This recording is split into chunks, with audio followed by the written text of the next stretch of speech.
Magnus opens the game with e4, e5, knight f3, knight c6, and knight to c3.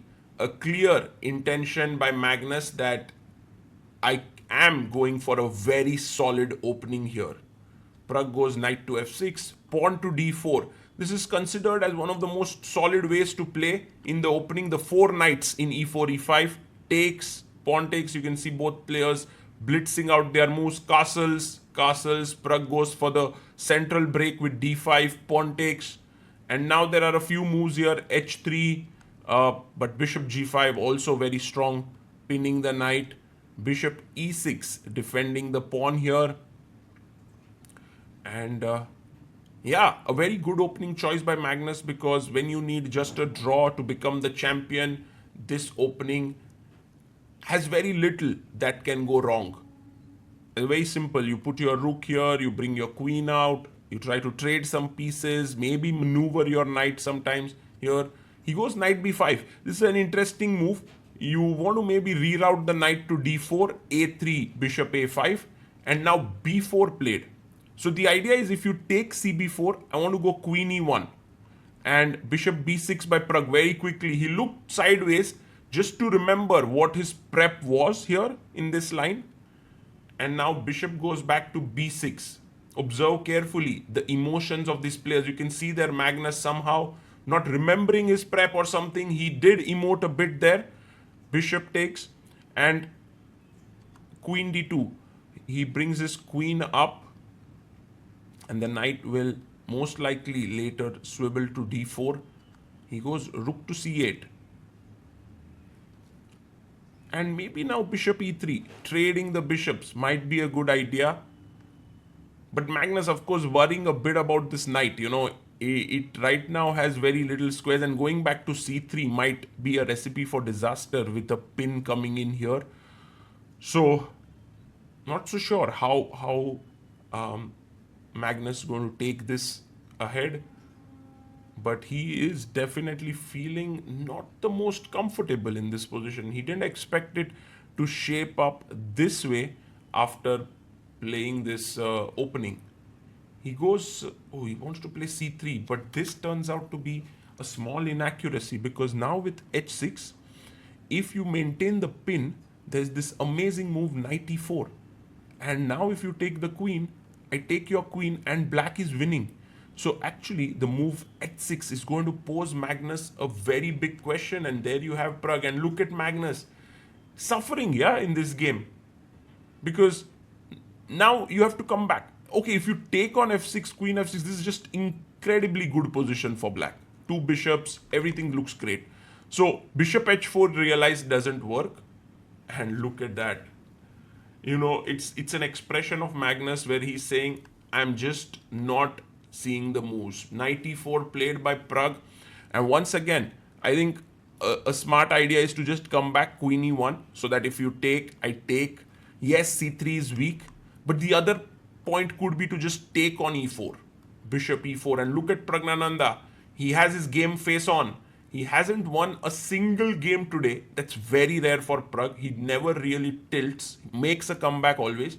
But here's a great way to kind of redeem himself by beating Magnus. You've lost 6 games, but you beat Magnus already. The day is quite better for you as a player. And now Magnus takes on e4. Not a very happy move for him. Pawn takes. And if you take here on d8, black is happy. So Magnus comes back, knight d4. And now bishop jumps into c4, attacking the rook. If Magnus loses this game and Duda wins, then there's only a difference of 1 point between them. Things can get sharp. f5 is something that has to be considered. f5, f4 could be a very good idea here. And I think Praggnanandhaa has 2 extra minutes on the clock. So everything going his way here. He has more time. He has a better position. He goes queen f6. And I think a very nice move, because you want to get your rook in, maybe move the queen to g6, f5, f4. He does play queen to g6. And next up is f5, f4 coming, h3 played by Magnus. And let's see what move Pragg does. I mean, the engines prefer f5. It does 2 things. It threatens f4. It also stops queen g4 in the position. And you don't want to be trading queens right now with black because you have a very nice attack that's boiling. Maybe with f5 you are a bit worried about knight e2, the knight jumping here, but think about this position. Oof, this is so much better for black. But Pragg goes bishop d3 and Magnus instantly takes the opportunity to trade queens. And Pragg is like, okay, I'm happy to go into this endgame. Bishop b6 because now c3 is weak.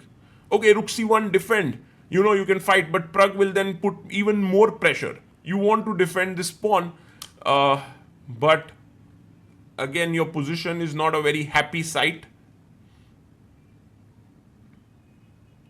And so knight f5, Magnus is trying to trade pieces, maybe go into an opposite colored bishop position. Rook takes c3. Maybe there's a check and knight d5 coming in. That seems like a good plan.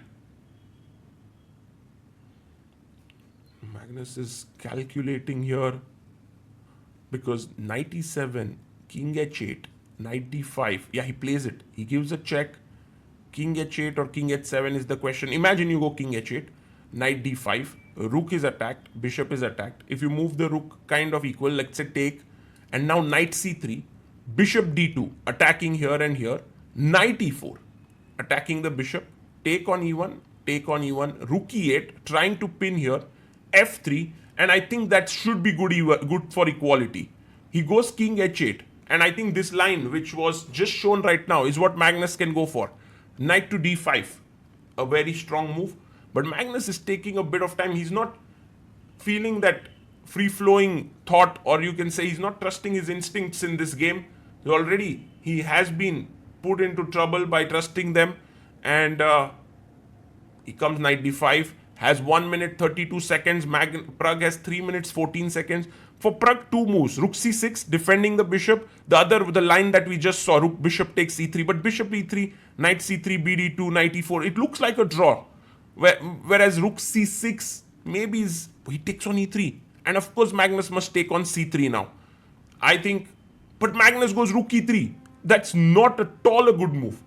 That's a mistake there by Magnus Carlsen. And now, Pragg is just better. He's pawn up. He has a nice bishop here. I don't know, maybe Magnus is banking on some moves like f3 to destabilize this bishop. Already he has the pawn on g4, so f5 is not possible. Rook b3, a good move by Pragg. And the question is, how is Magnus Carlsen going to equalize? He goes knight f4, putting pressure here. Rook c8 with the idea of rook c2 or rook c3. Good idea. But also you could go rook d8. The pawn on a3 is weak. So many little things to worry about here. Pragg goes rook d8 with 2 minutes 24 seconds. Magnus down to 1 minute 20 seconds. He plays his pawn to a4, trying to grab some space on the queen side. And Pragg can instantly stop it by playing pawn to a5. He plays it. Pawn to a5 played. And Magnus is kind of running out of ideas, yeah, here. Because Pragg is coming in with his rook. Rook to d4, attacking the pawn on a4.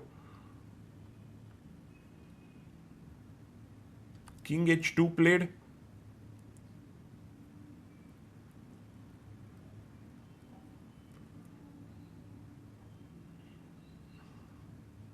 And the king comes up to g3 perhaps. Magnus is activating his king with less than a minute on the clock.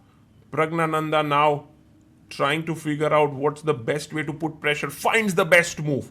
Rook b4 with the idea of bishop c2 perhaps. Rook a3 played.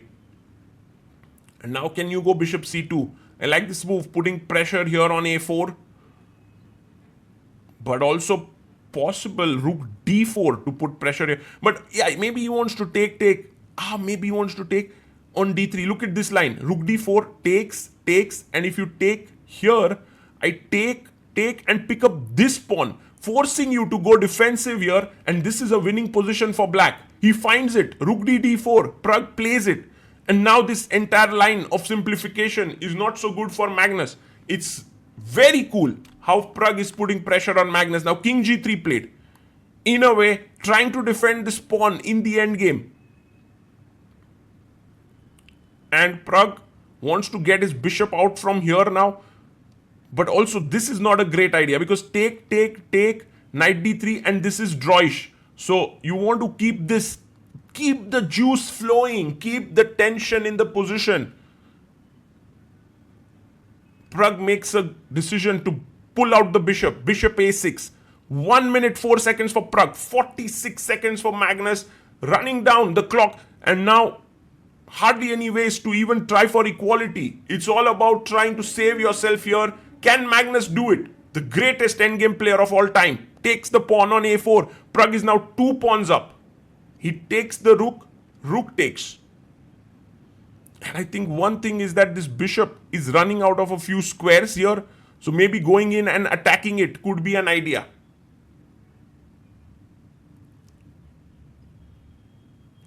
And Magnus, well, he's down to last 20 seconds. In fact, 13 seconds only. Rook c5 played by him. And Pragg can go check. He goes bishop c4. Knight jumps to f5. But where is the knight heading from here? Bishop e6. He comes back to f4. Maybe Pragg can come back to c4. But he goes rook a3 check. He's ready perhaps for a rook endgame. Take on f3, Pragg. That should be good. That should be fine. Or pull your bishop to a2. And then you have nothing to worry about. A clearly winning position with 2 extra pawns.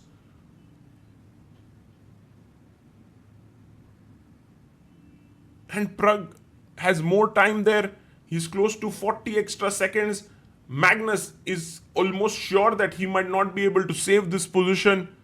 He goes e3, takes on e6, pawn takes, and now rook e5 played, attacking this and this. Very important to push the pawn to a4. Now it's very, very key because this is the moment where, yes, he finds it. And now if Magnus were to take rook e6, then rook b3 with the idea of a3 is killing. So f4 played, trying to bring his king, and now very important for Pragg to play king g8. King g8, king f7. King coming into the game is super, super critical. It's the only way to win. But it's so difficult to understand. He goes rook b3, which is also very natural, but king comes in. And now, somehow, Magnus understands. Look at the speed at which he's playing. Suddenly, he's transformed. Rook e7, cutting the king off, and now swinging the rook over to the other side. Yes, Pragg has 2 pawns, but the e-pawn is taken care by the king, and Magnus's body language has absolutely changed.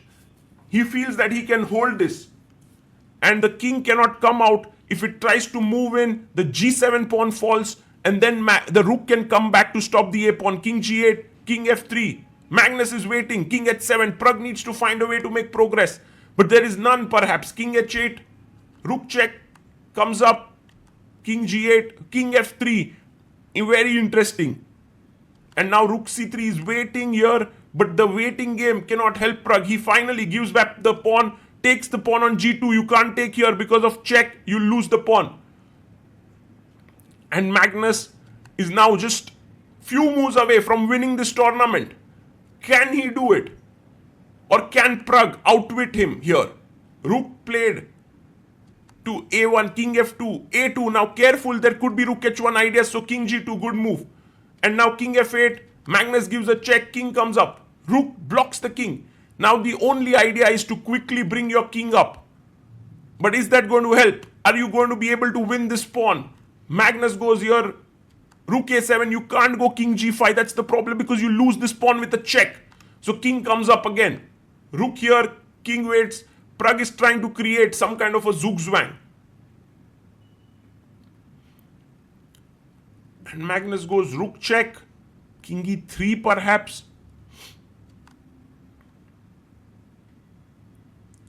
And waits with a check. Good move there. King f4, rook check, king g5, and now the very important move that he has to attack g7.